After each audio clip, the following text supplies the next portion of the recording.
আসসালামু আলাইকুম বন্ধুরা, আজকে আমি আপনাদের তৈরি করে দেখাবো আলু দিয়ে ডিম রান্না এই রেসিপিটি।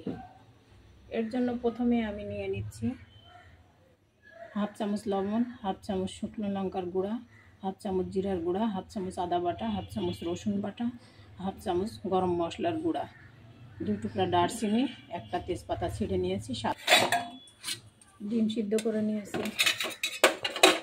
আমি ভেজে নিচ্ছি লবণ মাখিয়ে রাখা ডিমগুলো, প্রথমে ভেজে নিচ্ছি।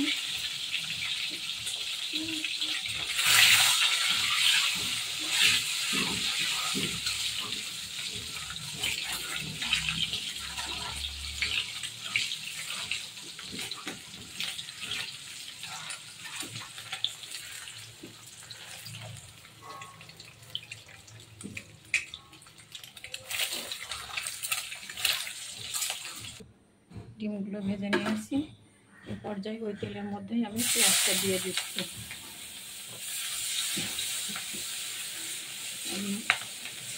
আমি মাঝারি সাইজের একটা পেঁয়াজ কেটে নিয়েছি। ওই পেঁয়াজের মধ্যে দিয়ে দিচ্ছি একটা তেজপাতা, 2 টুকরো দারচিনি, 2টা এলাচ।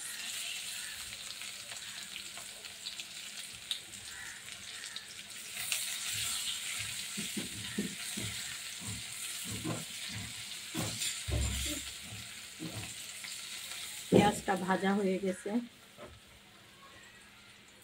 ডিম দিয়ে আলু রান্না করার জন্য আমি একটা মশলা তৈরি করে নিয়েছি। মশলাটা এখন এর মধ্যে দিয়ে দিচ্ছি, মশলাটা কষিয়ে নিচ্ছি।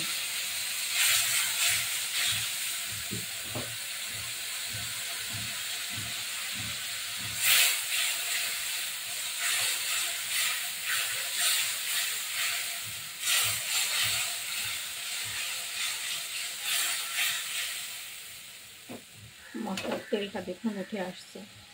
এখন আমি কেটে ধুয়ে রাখা আলুগুলো এর মধ্যে দিয়ে দিলাম।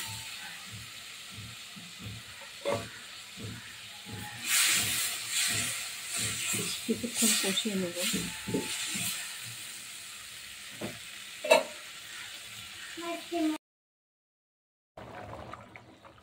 পরিমাণ মতো পানি দিয়ে আলুটা সিদ্ধ হয়ে গেছে, তারপর ভেজে রাখা ডিমগুলো দিয়ে দিয়েছি। আলুগুলো সিদ্ধ হয়ে গেছে, জলটাও ঘন হয়ে আসছে। ভেজে রাখা জিরাটা উপর দিয়ে ছড়িয়ে দিচ্ছি। পারফেক্ট ডিম রান্না আমাদের আজকে হয়ে গেল।